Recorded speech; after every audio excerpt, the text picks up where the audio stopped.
За мене една од најдрагите акции беше што младите од партиение зоографските училиште за глуви млади во Скопје имаа проблем, им беше многу страф да поминуваат улицата пред школата, бидејќи немаше семафор поставено, а особено затоа што не ги слушаат колите кога праќаат, имаше доста често голем број на сообраќајки и голем број од децата беа удрени од страна на кола. И решија институционално да го сменат прашањето и проблемот. Траеше искрено неколку месеци, можеби дури и година. Меѓутоа на крај успеа и се договорија со општината дека ќе биде поставен семафор точно пред школата. И семафорот стои таму, е уклучен и работи и функционира, и тоа е нешто што младите успеа сами да го направат. Слушнавме многу работи што го вртат светот, ама на кого останува светот ако не на младите, затоа денеска ќе зборуваме токму за нив.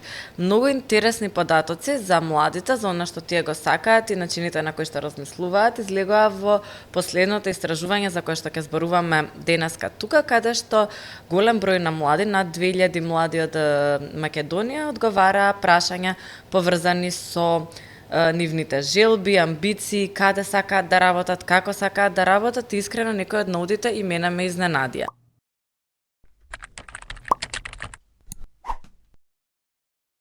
Зборувам со Теодора Столевска и со Митко Пиштолов. Зборуваме за младите, тие доаѓаат од две младински организации и компании кои што работат со млади, а една од нив е Младинскиот образовен форум, која што е организација која постои над 25 години и дефинитивно ако има некој што не ја знае, јас би се зачудила. Добре дојдовте. Добре најдовме.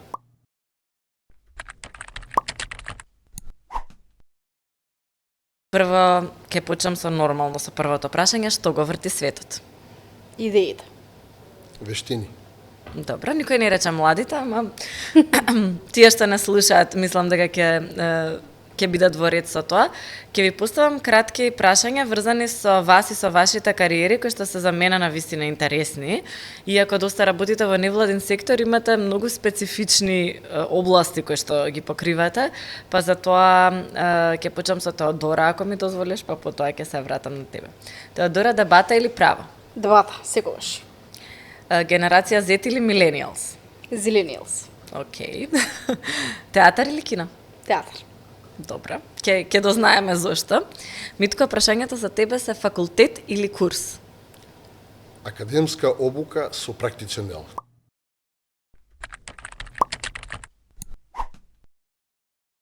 Се надевам ќе го имаме повеќе кај нас.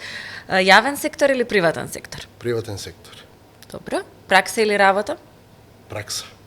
Пракса, добро, интересно. Многу ми е интересно ова со праксата, затоа што и ние кога баравме во Змај луѓе кои што би дошле и да работат, дел од нив сакаа пракса. Прво да видат што е пред да се обврзат, и тоа е супер. Направивте една анализа заедно, значи како дел од проектот на USAID за млади кои активно создаваат можности, каде што веројатно на самиот почеток на активностите сакавте да видите што сакаат младите, да не се прави нешто кое што можеби не им е така потребно. За мене некои од одговорите беа особено интересни. Ќе почнам со првиот, дека над 88% од младите, што е навистина голем процент, тоа ако заокружуваме ќе дојде околу 90%, веруваат во потребата од континуирано учење.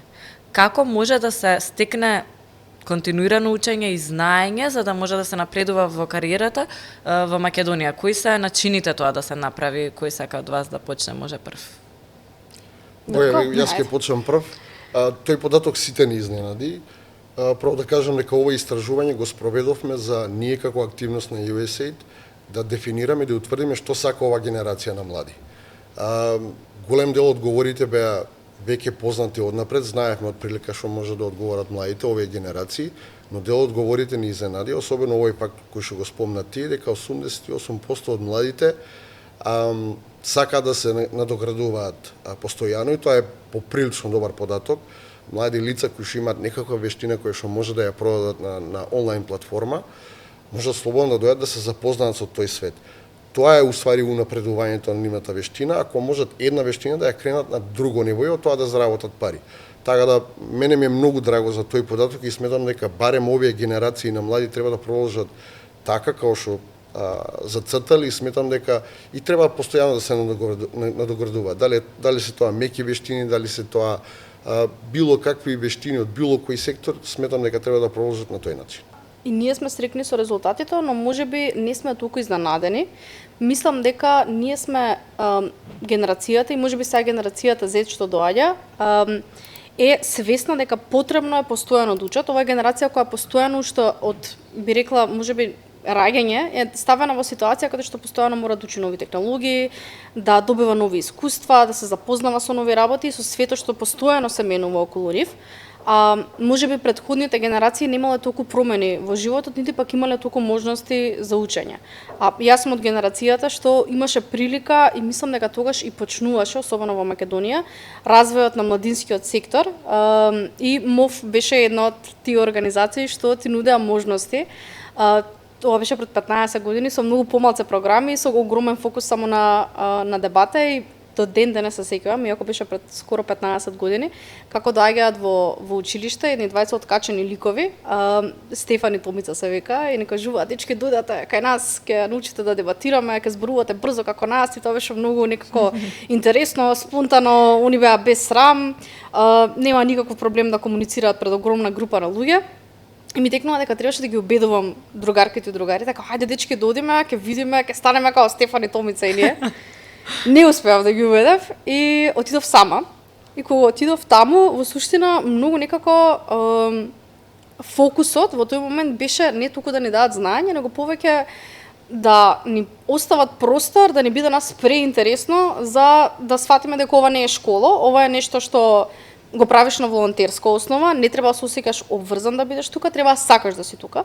И можеби на почетокот фокусот беше ставен на игрите, а понатаму доаѓа делот со учењето. И сега 15 години подоцна, ние уште имаме задржана таа, да речам, стратегија, кој што на почетокот фокусот го ставаме на учењето во смисла на тоа неформално учење, алтернативно учење, креирање заедница, креирање забава и после тоа природно си доаѓаат и знаењата и вештините и сите останати работи.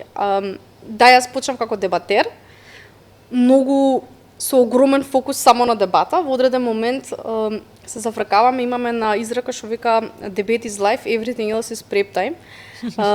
И огромен дел од животот и во средно и на факултет понатаму го посветуваш на тоа, инаку не, дебатата не те спрема за политички емисии.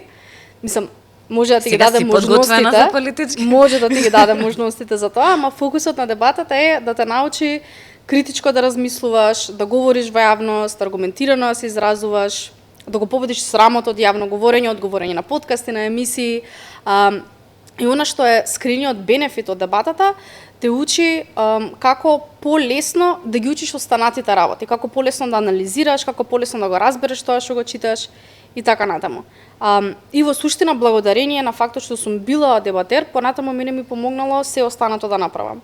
Од во средно да поминувам многу полесно, можеби од моите соученици, не дека бев попаметна од нив, само на многу некако побрз начин се снаоѓав кога доаѓаше момент да ти испраша некој наставник, па после на факултет кога ќе дојдеше момент да треба да го положиш испитот, многу е полесно кога имаш некакви поостри вештини за структурирано јавно говорење и ти помага понатаму и при наоѓање на работа. Сега јас останав во истата организација каде што почнав, ама кога зборуваш надвор со луѓе кои се надвор од организацијата, ти станува многу полесно, без разлика дали тоа се партнери, соработници, без разлика дали е тоа во пишана форма, во устна форма е комуникацијата.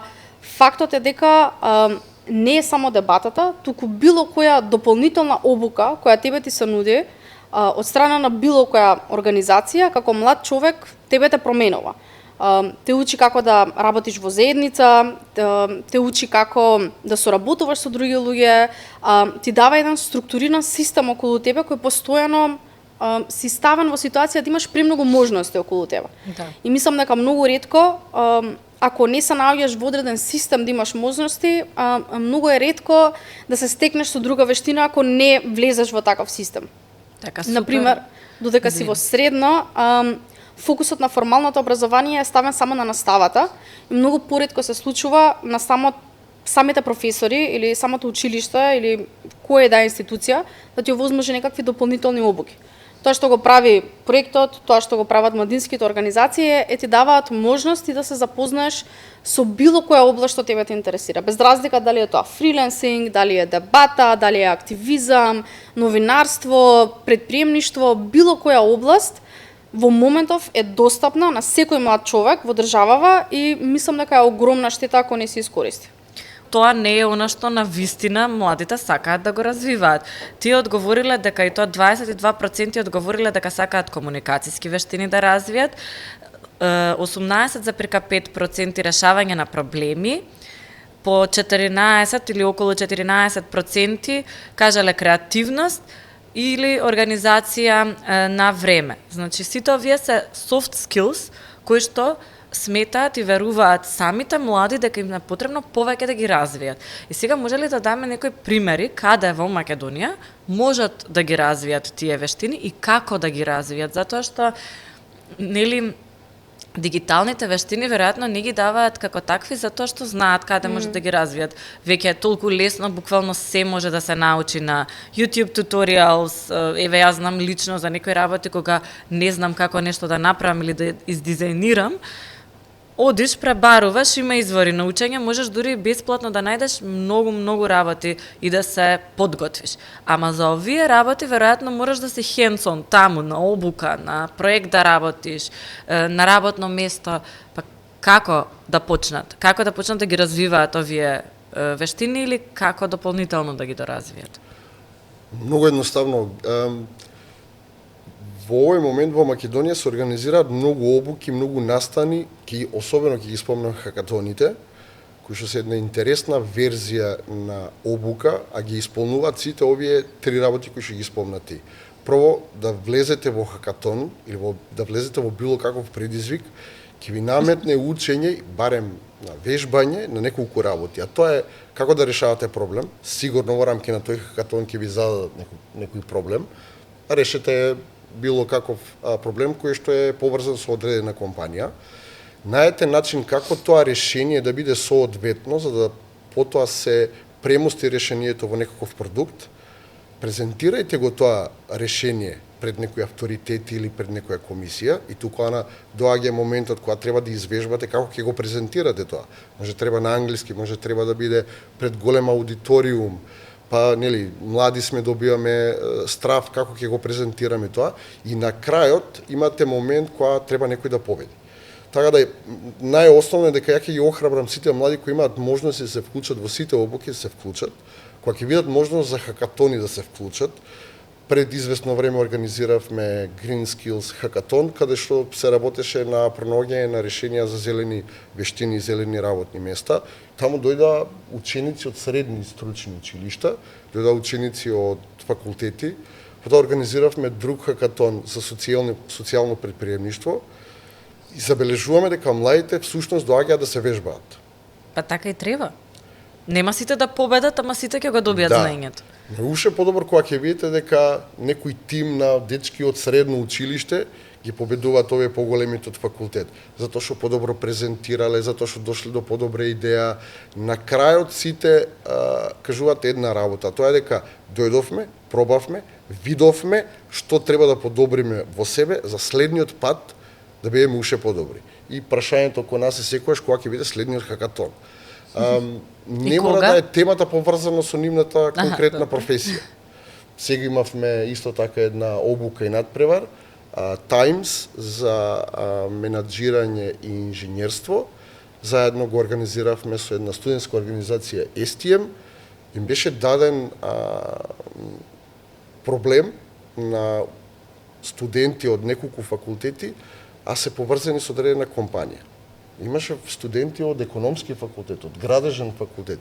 Тие дојдоа да видат дали може да го решат проблемот.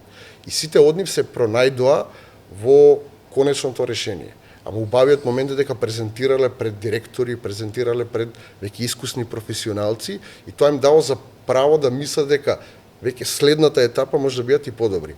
Баш на таквите хакатони, обуки и настани они се праксираат, се вежбат како да бидат подобри. Така да Така е. охрабрување од моја страна да продолжат на тој начин.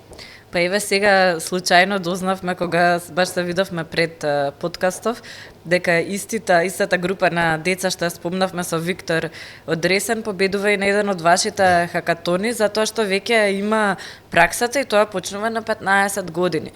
Мислам дека друга опција за да си ги подготват комуникацијските вештини се да гледаат подкасти од луѓе што тоа го прават. Да, најверојатно, да. Не, се шегувам, меѓутоа активизмот е многу добра идеја.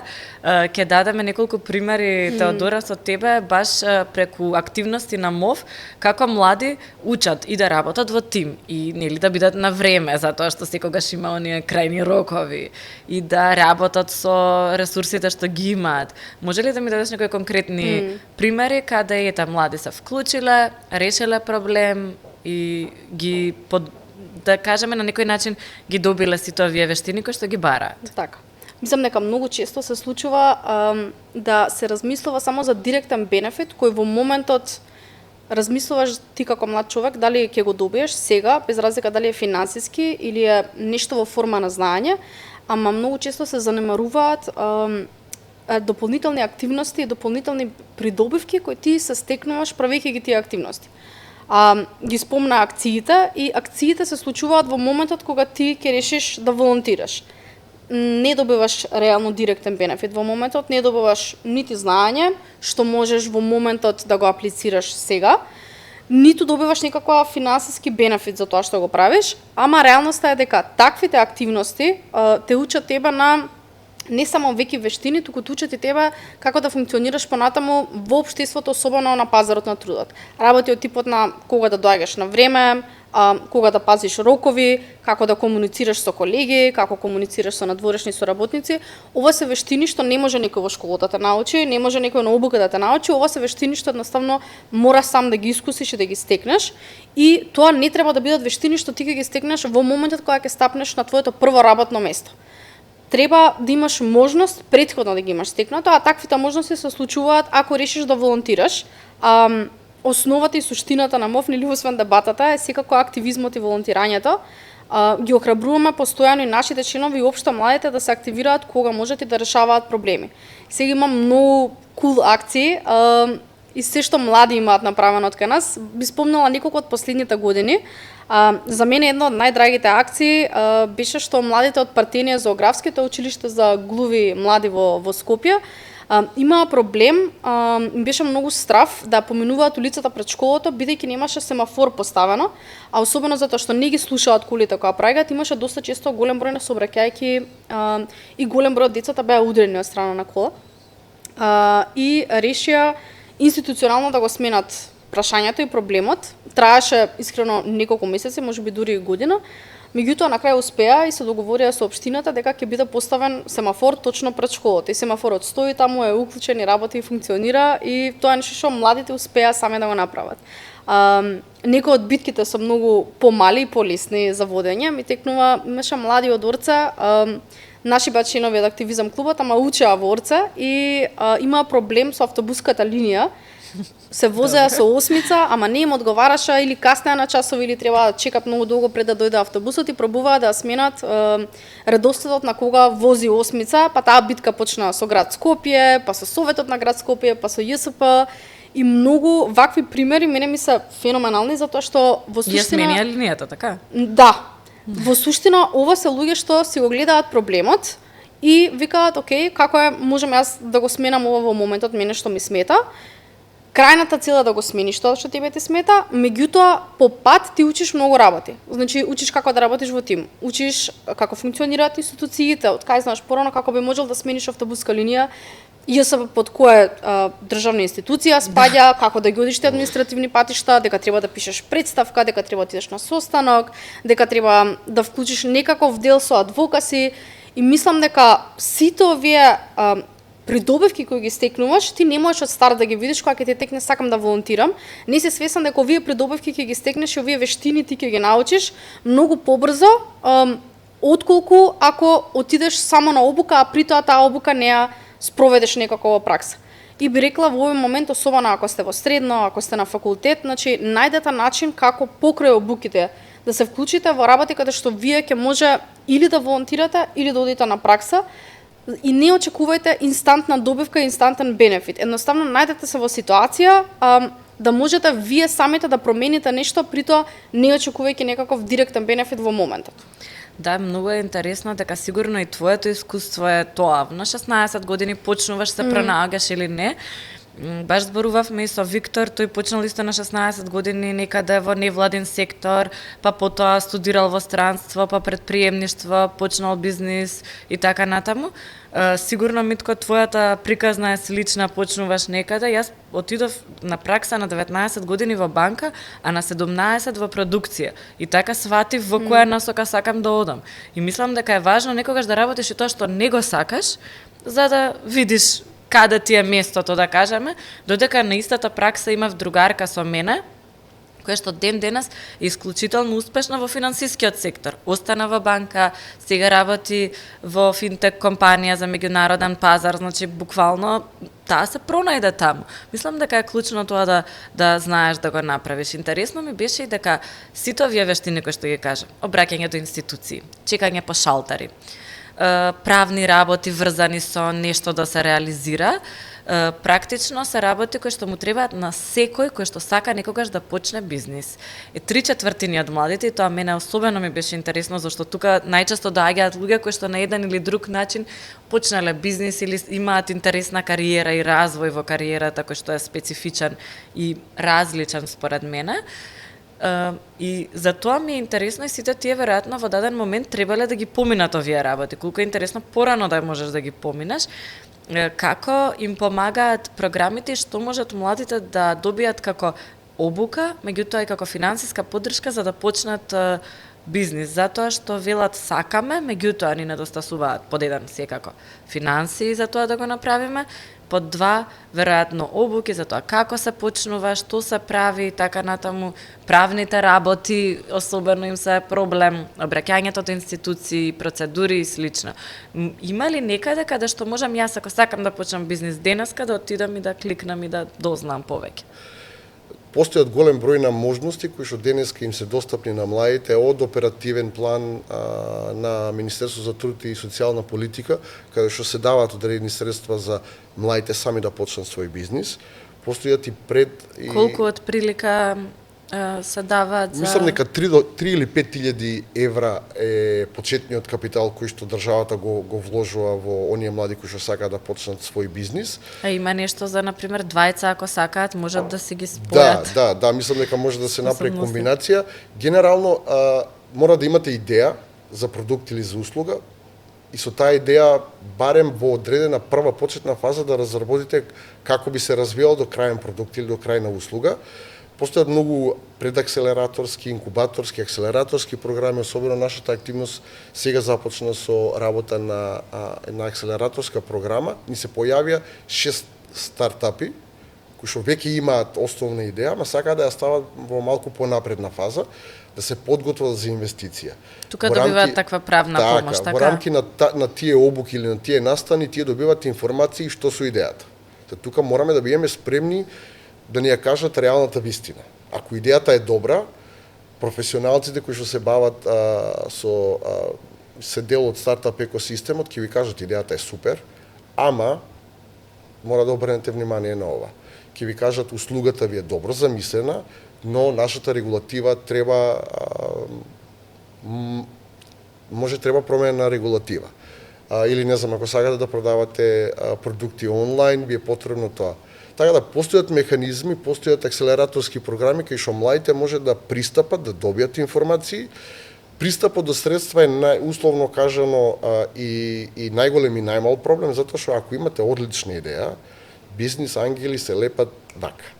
Значи, ако можете да најдете добра платформа кај што ќе ја презентирате вашите идеја, веќе во Македонија тој круг на бизнис ангели се шири, наши граѓани веќе инвестираат пари во добра идеја, само треба да имате разработено кај сакате да се движите, како сакате да се движите. Мислам дека сите тие аспекти, особено правниот аспект, особено делот со пристап до средства, е веќе решен затоа што и во Македонија се охрабри оние приватни инвеститори да инвестираат пари и средства во идеи на млади луѓе.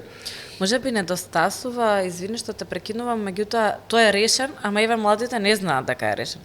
Може би недостасува тој линк кој што подобро би ги информирал на начини на кои што нив им се блиски, не само младите, туку и таа целата генерација, за тоа каде тие може да ги најдат решенијата.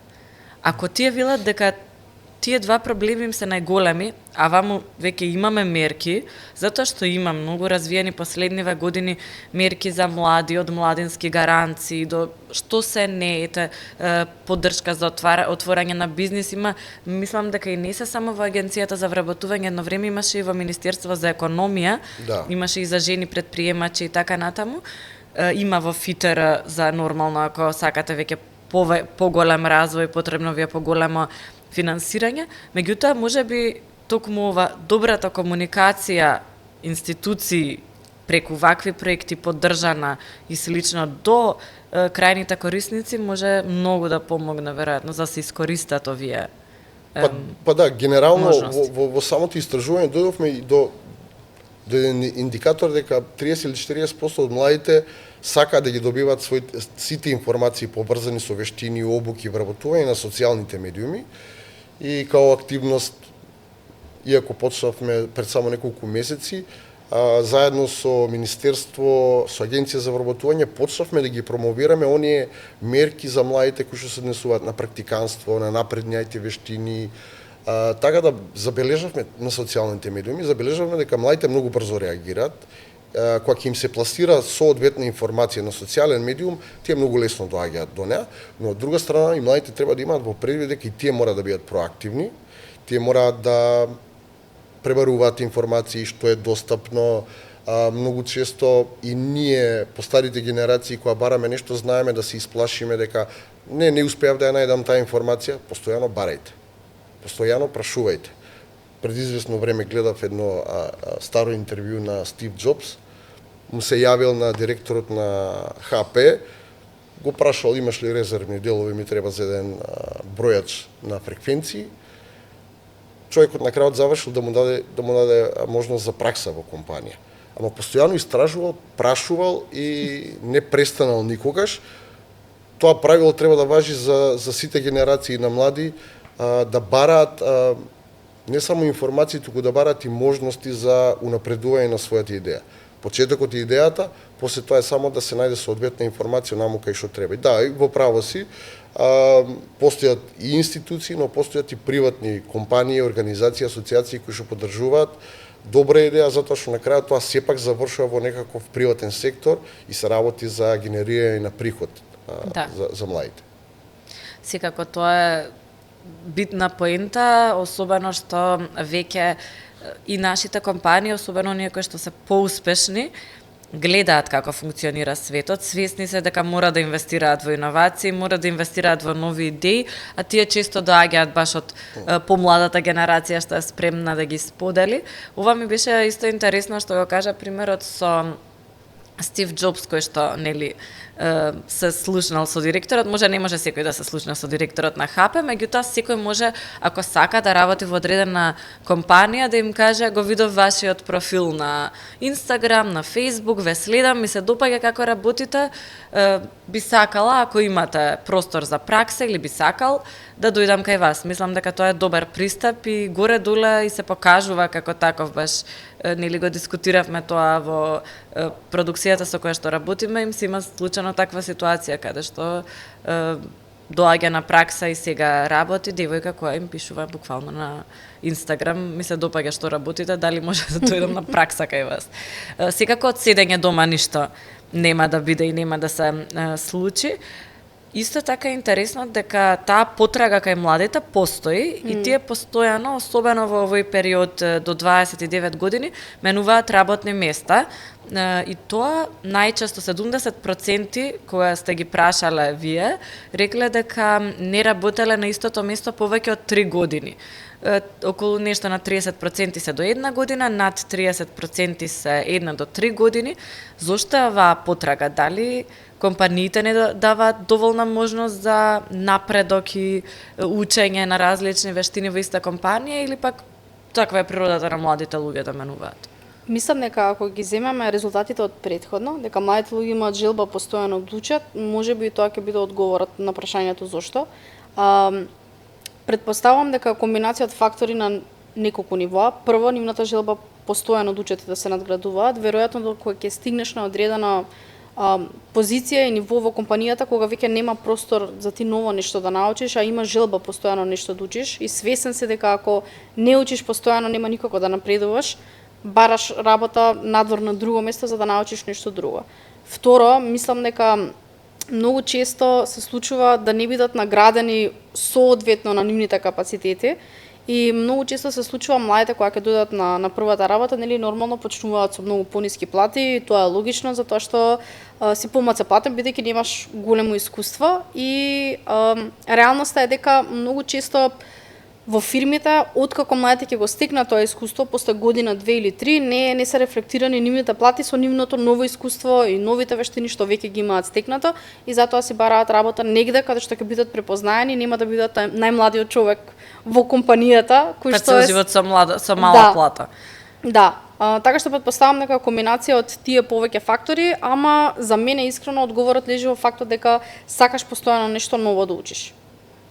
Добро, тоа реално ако го слушаат компаниите, затоа што јас верувам дека се повеќе со оглед на гостите кои што ги имавме, ќе го слушаат подкастов и луѓе кои што или почнале компанија или се веќе на одредени позиции во поголеми компании, добра идеја е нели да им се даде на младите можност таму да сменат, не знам, друг сектор, друга област да научат доколку тоа го сакаат и ова второто што го кажа, да има некој план како тој вработен ќе напредува.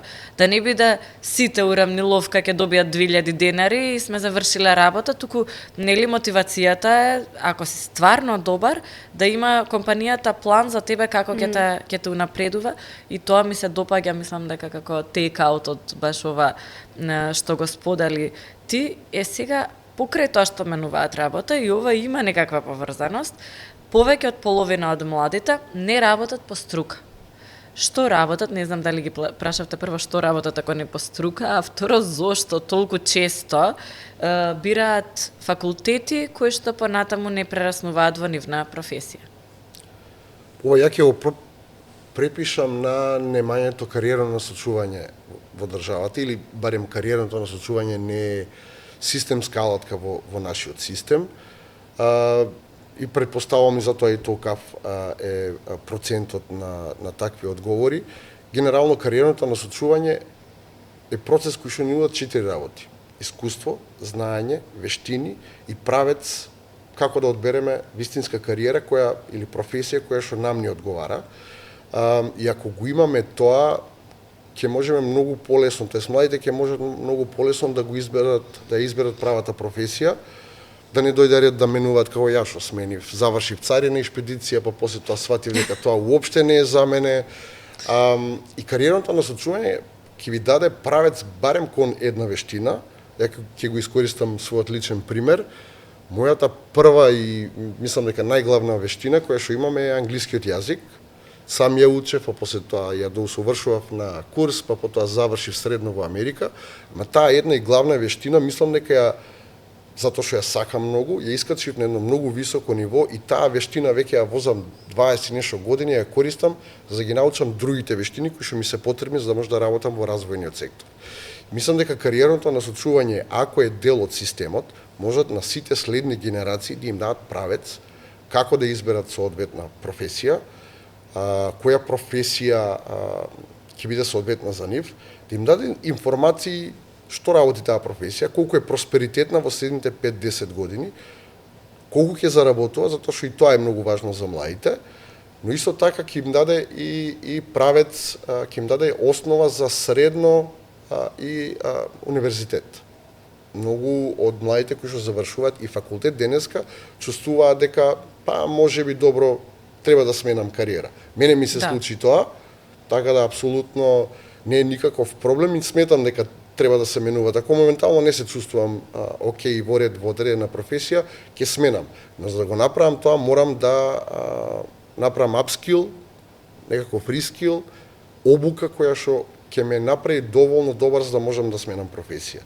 Мислам дека Да се активираш. Да, Да, Ќе јас мора. не мислам дека има нешто лошо во тоа што си го студирал едно, а работиш друго. Јас воопшто не мислам дека има да, нешто порано лошо. такви беа очекувањата, Да, во мислам смисла ете дека- заврши факултет, па сега така. треба да продолжиш. Не, едноставно Се ја водиме решив по некои дека стари Така е, нормативи и параметри на што е тоа што треба да го учиш, па после тоа дека треба да го работиш, ама Работи по струка. Да. И искрено мислам дека тоа веќе и не постои, особено ако се зема предвид што учиме на факултетите. Јас бев среќна да учам на е-бизнис на економски факултет, и сепак мојот смер беше малку по напред со времето. И професорите ми беа доста модерни, поздрав до нив. И така натаму, па малце го добив тоа, ама додека ама колку да студирав бил работев напреден во телевизија. курикулумот, ти ако си почнала да го работиш тоа, сега да стигнеш, реално Ќе тоа биде скроз образование различно. апсолутно, Да. да. И се ќе биде сменато. Ама замисли тие што оделе на други смерови. Не знам, имаме ситуација, еве факултетот за новинарство, во моментов нема развиен некој медиум каде што ние гледаме што тие деца учат, например. И нормално дека тој кој што се спремал на тој начин за новинар, може би утре ќе одбере друга професија затоа што не го пробал таму на лице место да го работи. Инаку мислам дека може да дадат такви можности факултетите кај нас, не дека се лоши факултетите, многу далеко од тоа, има факултети кои што се одлични кај нас. Особено државните знаат да изненадат, посебно кај техничките струки, и тука да понудат и некои други дополнителни вештини. Меѓутоа, мислам дека сепак не можеш да знаеш од факултетот дали е тоа што сакаш да го работиш. Многу ретко добиваш такво знаење. Мислам дека е погрешна перцепција дека факултетот не е само место каде што ти ќе се стекнеш со знаење за специфична работа. Факултетот е место каде што тебе ќе те направи, звучи многу смешно, ама академски граѓанин. Значи, да научиш како академски да пишуваш или воопшто како да пишуваш, да научиш како да учиш, затоа што во средно тие 10 страни што тебе ти се за полагање тест, апсолутно не важат ништо. Кога ќе стигнеш на факултет и треба да положиш од две огромни книги вкупно од 2500 страни, веќе учиш како да учиш како да процесираш побрзо информација, учиш како да анализираш. Се наоѓаш во средина каде што имаш можности за дополнителен напредок, одиш на муткортови, одиш на некакви хабови, се надпреваруваш. Во суштина факултетот не е само место тебе да научи на овој специфичен скил и ова специфично теоретско знаење, што после ти ќе го примениш во пракса. Реалноста е дека ти дава некоја рамка, каде што ти во таа рамка ќе се стекнеш со одредени знаења, ама дури да решиш да го работиш тоа што си го студирал, никој не ти гарантира дека ќе имаш можности тоа да го правиш, затоа што голем број од младите можеби и пробале да најдат работа според струка, па не успеале и се откажале и решиле да променат струката. Или можеби нашле работа според струката, ама реално тоа што го учеле веќе не е применливо во пракса и ти пак мора да одиш на некоја дообука брза, многу по ефективна би рекла, ефикасна, бидејќи е малце побрза и скратена, за да ги научиш тие специфични вештини што ти фалат. Така што не мислам дека е нешто лошо ако не го работиш тоа што го студираш.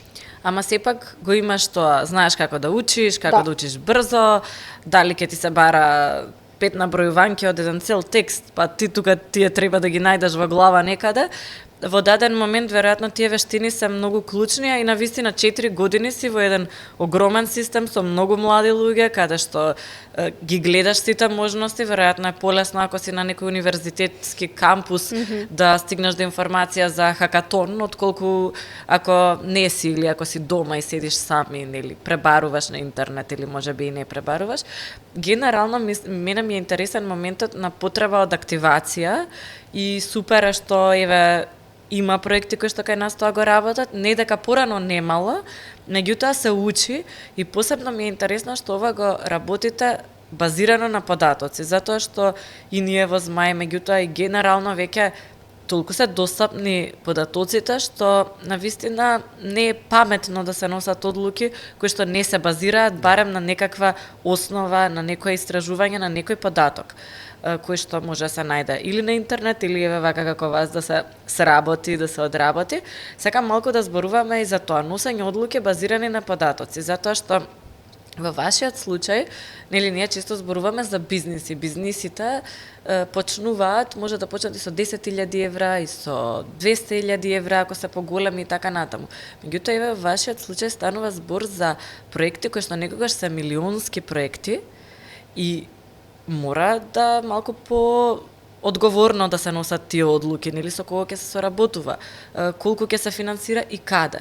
И колку е важно и колку ви помагаат податоците да донесете овакви одлуки. Сега зборувам надвор од истражувањето, ама врзано со потребата од database decision making, што и тоа како ни фали во државава. Не помалку во приватниот сектор, повеќе во јавниот. Ама колку е важно да видиме некој податок, да направиме некакво истражување, дали ќе истражување на пазар, на потенцијални потрошувачи или на корисници на програмата на која што работите, за да може да донесеме паметна одлука. Генерално, ние во рамки на нашата активност секогаш се трудиме да детектираме или идентификуваме, барем во оној дел кој што ја го работам, тренинг провайдери кои што се иновативни, кои што веќе го работат тоа што го работат, веќе се познати на пазарот, има добар аутрис према младите. Тие 4 индикатори некако ни кажуваат дека тоа е партнер со кој што сакаме да соработуваме. Нема да спомнувам имење на партнери со кои што соработуваме, но ќе кажам дека претходно во текот на овие неколку месеци организиравме неколку обуки кои што самите организации или компании се докажаа дека имаат силен аутрич према младите, знаат да ги привлечат затоа што им нудат комплетна обука. Таква беше примерот со обуката за фриленсинг, ни дојдоа околу 160 млади, таква беше обуката за 3D принт и 3D скенинг, околу 25 млади, исто во рамки на Times над преварот имавме 30 студенти. За готвење, тоа беше супер. За готвење, супер. да ги заборев FJ, кулинари. Таму, за жал, имавме многу голем број на млади кои што ни се пријавија, имавме само 10 работни позиции, тоест 10 места за да младите да ја поминат таа обука, и таа обука дефинитивно мора да се повтори у некаков поинаков формат кај што ќе може да се офатат поголем број на... За таа обука најмногу ми имаат прашања луѓе. Да. Таму ни се пријавија за неполни 6 дена со објава на социјален медиум, ни се пријавија околу 200 апликанти. Обуката траеше 5 дена. Имавме само 10 работни позиции. Тренинг провайдерот имаше 10 работни позиции кај што може да се реализира обуката. Па добро, готвење сепак да, специфично. Дефинитивно. Мора, нели, и со ментор да се следи само таа обука, мора да се внимава и на како се реализира обуката, ама има и модули кои што, така да, сите тие сегменти нас ни укажуваат дали тренинг провайдерот е добар и би сакале да соработуваме со нив. Се разбира, податоците кои што ги спомнат ти се многу релевантни, затоа што ние сакаме да соработуваме со оние тренинг провайдери кои што имаат што е можно поголем ауторис према младите. Не само во Скопје, туку и надвор од Скопје, и тоа ни е сега план во следната оваа година да излеземе од рамки на главниот град и да почнеме да соработуваме со оние тренинг провайдери, не знам, Штип, Кочани, Гостивар, Тетово, Куманово, Неготино, Гевгилија, како и да е, затоа што и во текот на претходните обуки знаат младите да ни напишат дали на Facebook или на LinkedIn, обуката е супер, нешто, да. Ама зошто не ја направите во Битол, или обуката е топ, ама донесете ја во Гостивар. Така да Тоа е добра поента, ние истото го забележавме баш со Ресен, затоа што ако гледаме приватен сектор или некој кој што одржува обуки платени, не би имал баш финансиска оправданост да оди во Ресен. Меѓутоа, преку вакви иницијативи и обуки, може да се најдат таков тип на млади луѓе кои што се, напредни, интересни, со огромен потенцијал, а живеат во Ресен, живеат во Берово, живеат во Пехчева, каде што можеби не би отишал некој друг да ги одржи тие обуки, и тоа ни е на нас изгубен потенцијал, а особено што овие деца нели смислија продукт кој што баш и локално може да се користи. Има побарувачка во нивниот град за тоа нешто, а го нема. Така што тоа ни докаже и често нели се оди на терен баш за тоа. Надвор од Скопје, да, потешко е, полесно е тука се да се организира, меѓутоа на вистина се стигнува до една група на млади кои што сакале ние да признаеме или не, имаат помалку можности. Без разлика на онлайн алатките, сосема е друго да, за готвење, како ќе добијат skills онлайн. Па и за тимска работа. Што ќе си пишуваат мејлови, мислам, и нема да им биде интересно на крајот од денот, нели она што вие во МОВ успешно го правите, градење на таа заедница. Сосема е различно ако се направи, така што баш добра поента, ми се допаѓа дека треба малку да се излезе надвор. Апсолутно треба, да. Ние секоја година отвараме нови центри, гледаме да го зголемиме бројот што е можно повеќе. Колку имате сега членови? Годинава имаме 21 центар. Добра. Немам точна бројка на членови.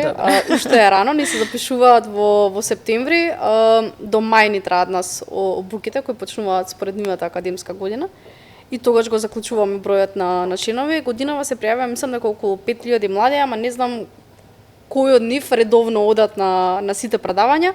Така што ќе видиме негде таму во мај колку членови ќе ни останат од оваа година. Без разлика се стигнале до 5000 млади да се пријават, сте ги активирале. Многу важно, особено можеби е поважно сега да се активираш надвор од Скопје и особено во помали, порурални области. Еден од можеби моите најдраги клубови за активизам од проектот е во Маврово Ростуша. Супер. Децата се толку полни со желба и енергија, имаат толку многу идеи за активизам, што сами нима пристапено дека сакаат таму да им отвориме клуб и центар и таму да ги прават активистичките акции. Што јас мислам дека е многу ретко се случува, млади, особено од такви средини што се значително помалечки, со помалце можности, да имаат прилика на било кој начин да се вклучат. Така што да, мислам дека сите ние заедно како сектор за развој, како младенски сектор, треба да се фокусираме дефинитивно многу повеќе на помалите заедници за да донесеме и таму можности. Така и особено што тие сигурно имаат огромна мотивација да се докажат за тоа што вие сте дошле таму каде што до вчера луѓе оделе само за скијање, сега има простор да се развие многу, па меѓу другото и туризам може ќе се развие и што се не, меѓутоа може да се работи со младите и да се развијат тие вештини кои што им недостасуваат или тие веруваат дека им недостасуваат. Мене ми звучеше ова навистина супер и само за крај, затоа што ни останува уште малку време, би сакала да ги слушнам вашите приказни, затоа што јас двајцата ве ценам и затоа сте денеска тука и сметам дека сте навистина успешни во секторите во кои што работите, а тоа се сектори кои што кај нас е така тешко да се буткаат. Знам зашто сум пробала и знам за тоа што сум била и од страната на институциите и од страната и од другата страна, сега како да кажеме невладен сектор и во медиуми, јасно ми е колку и така не е лесно, меѓутоа може да се создаде една сериозна кариера на која што може да и се позавиди, може и да се заработува добро, а при тоа да се прават промени во да кажеме во општеството, не мора едното да го исклучува другото, како што ние некогаш сакаме да си замислуваме, дека нели кај нас можеш добро да живееш само ако работиш нешто што, не знам, комплетно ја уништува животната средина или некој бизнис кој што не е баш добар за останатите, така што сакам да ги слушнам вашите приказни, како е возможно да работиш и да живееш и да преживуваш правејќи општествена промена. Кој сака да почне? Да почнам? Да. Ти имаш супер приказно, јас. Добро, да се вратам пак од 15 години или не мора толку далеко? Не мора толку далеко. Ајде за сега порано. За сега. Нишо би рекла дека е многу важно. Сега знам дека се повторувам, а многу е важно да волонтираш и многу е важно да се вклучиш во различни активности, да пробуваш различни работи, да се вклучуваш во различни иницијативи, во различни организации, проекти, да се наоѓаш хобиња на страна и сите тие работи на крај тебе ќе те формулираат како индивидуа. Значи никој не стига да има како Митко 20 години или 15 години работно искуство и да додеш до одредена позиција ако си фокусиран само на една активност. Значи јас многу често сум држала тренинзи, сум волонтирала, сум држала обуки, сум работела на неколку паралелно проекти, сум имала неколку паралелно хобиња за на крај да стигнеш до одреден сет на вештини за да можеш да работиш без разлика било која е позиција во прашање. Така што мојот пат не беше некој линеарен од една позиција на друга позиција па на трета позиција. Правев паралелно неколку работи, се уште правам паралелно неколку работи. Мислам дека што правиш освен? Мислам дека спомнавме. Да. Кога сум слободна и кога сум така малце со повеќе време на располагање, сакам да помагам на театарски друштва да креираат и да финансираат представи, така што многу сакам да се посветам на делот со култура кога имам време, се уште кога наоѓам време многу сакам да предавам дебата или активизам или било што, едноставно имам се уште огромна желба да држам предавања. И мислам дека тоа е во суштина тајната на успехот. Идејата дека И секогаш стигнуваш и тоа и да бидеш директор на организација која лани имала 5000 секогаш се членови. стигнува, се стигнува. Само треба да имаш нека желба и волја да се занимаваш со повеќе работи паралелно истовремено и на крајот на денот сите тие работи не ти носат само задоволство, ти носат и дополнителни искуства, знаења, како некој човек што работи во невладин сектор би знал како да продуцира представа ако не почне да се занимава со хоби на страна или како некој што работи во невладин сектор ќе научи да пример не знам да програмира во склоп на тој сектор ако тоа нешто не му е хоби на страна или да дизајнира ако тоа не му е хоби на страна. Секогаш мора постојано да најдеш некои алтернативни начини што тебе ќе ти бидат забавни, Да. па тоа забавно хоби можеби некогаш ќе биде твојата средна кариера. Така и обично, баш тоа го приметувам кај луѓето што се успешни, така си го отвараат умот малку на нови идеи преку работење нешто што им е интересно или на повеќе проекти истовремено и така натаму. Тоа е многу добар предлог. Мене особено ми беше интересен на Дино и Мери во една од претходните епизоди, каде што кажа дека тој инаку е еден од најдобрите пианисти кај нас и прогласен за еден од најдобрите во Европа. И кога му се случило да му е тешко во животот, негово хоби било програмирање. Тоа ми беше супер. Онака, нели си замислуваш облечен како за на концерт си седнува на компјутер, си програмира, ама сепак си го отвара умот кон нови идеи. И баш кажа дека целиот тој тим му дошол после на концерт и така натаму. Ете обратно, на некој културата ќе му е хоби, на некој ќе му е професија, па програмирањето ќе му биде хоби.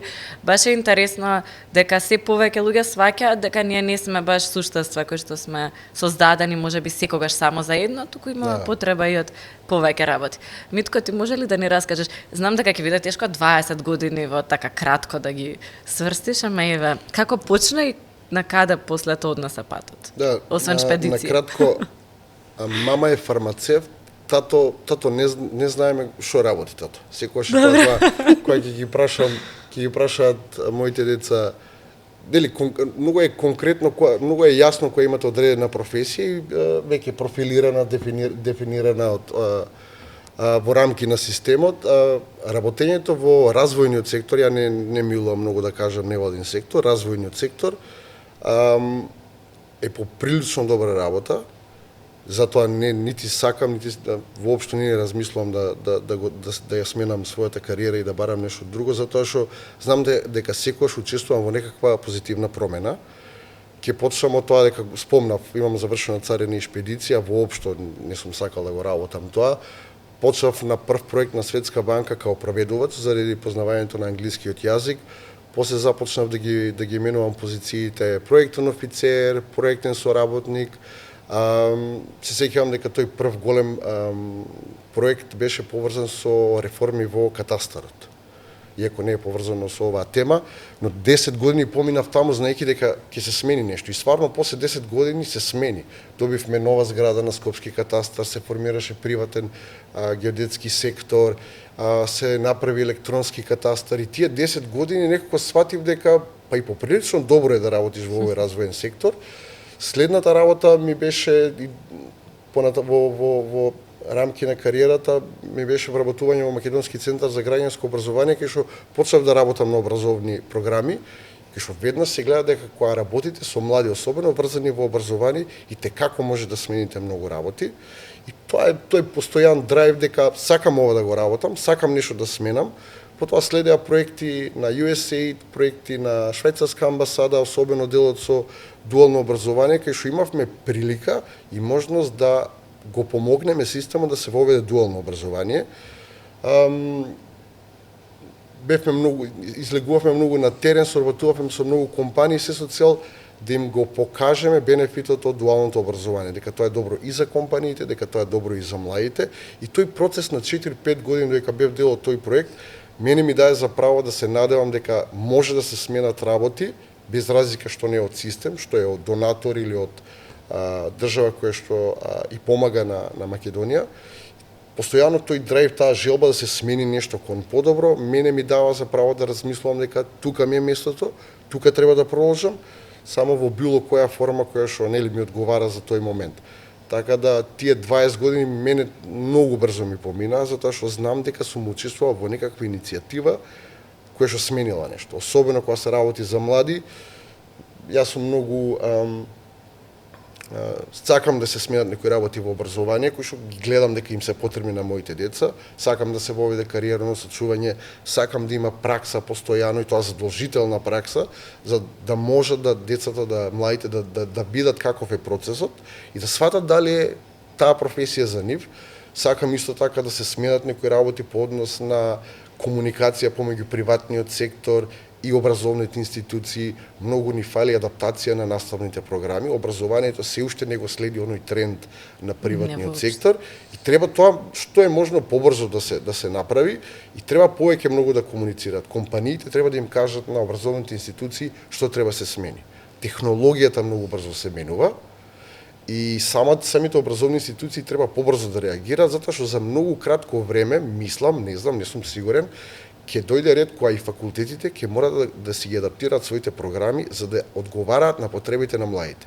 Така. Се почесто и почесто, ова зборам на светски рамки, младите имаат потреба од целокупен пакет. Сака да добијат теорија, сака да добијат пракса, по можност некаков проект заедно со компанија и информација за вработување. Факултетите ќе мора да се адаптираат, да им го дадат тој цел пакет на младите. И затоа секогаш сум поборник и вака во неформални разговори кога збориме, сметам дека треба да се сменат многу работи во образованието и затоа и останувам во овој сектор, во развојниот сектор, за да се обидам на мој начин, со мои средства, со мои зборови да ги убедам голем дел од луѓето кои што се носители на одлуки, дека мораме, образованието ни е главно нешто, за да ги задоволиме нашите млади. Затоа што и младите, меѓутоа, и за да ја развиеме во иднина економијата таму каде што е успешно образованието, посебно високите образовни, не знам, институции како факултети и слични, ако земеме Америка за пример, таму има континуирана, постојана соработка со компаниите и затоа се и тие компании најдобри во свет, први по однос на иновации, ги собираат најдобрите кадри и така натаму, затоа што соработуваат и тие го нудат заедно тој напред. Нова информација брзо струи. Има нова технологија, ни треба нова професија, таа нова професија треба да се обучи на таа машина и затоа праксата реално која се реализира во компанија, затоа што таму е само можноста да се реализира. И само што ова да го спомнам, што ми е многу битно, за сите уствари битно е дека временската разлика помеѓу завршувањето на било какво образование и моментот на наоѓање на прва работа кај младите, оној најкритичен момент кога младите размислуваат што со себе. И затоа јас сум поборник лично за пракса за кариерно насочување, затоа што тој период, тој гап мора да се пополни, младите мора да бидат активни и ќе ги охрабрувам. Прашувајте за пракса, не мора да чекате да добиете шанса за пракса, не знам, од училиште или од факултет. Биете само иницијативни, напишете убав културен мејл, пратете го до менаџерот или компанијата, тропнете еднаш, тропнете 100 пати, затоа што успехот на било кој што е денеска, не знам, познат, е само едно купче на неуспеси, на одбивања, на подсмејувања. Сигурно тие многу пати не успеале, за сега да можат да стојат на тоа купче и речат, сега јас сум успешен. Колку повеќе нема да успееме, толку побрзо ќе дојдеме до оној успех кој што и се очекува од сите од нас. И затоа најчесто успешните луѓе сакаат такви кои што ќе тропнат на врата, затоа што се гледаат себе си во нив, нели, храбри се и велат, овој човек е тој што ми треба или барем ќе му дадам шанса на дечкава, девојкава, зошто да не. Супер звучи ова. За крај, јас би сакала да завршам со нешто што утрово го гледав на една од нашите телевизии. Двајца млади со прекрасен професор по физика, кој што ги мотивира и ги учи како тие да аплицираат за некој од најдобрите факултети. Едниот успева да влезе на MIT, кој што е најдобар факултет за технологија во светот и топ 3 воопшто, додека другата девојката која што беше дојдена сега го поминува тој процес, па ќе видиме. И она што мене ми се допадна е дека и двајцата велат дека ако имаат можности би се вратиле тоа знаење што ќе го стекнат тука таму да го споделат со следните генерации. Се надевам дека ќе се движиме кон држава која што малку повеќе ќе дава такви можности за овие луѓе. Фала ви што дојдовте денеска и се надевам дека уште многу убави приказни акции се ќе имаме да споделиме за виднина. Па ти Фала тебе ти на на поканата. поканата.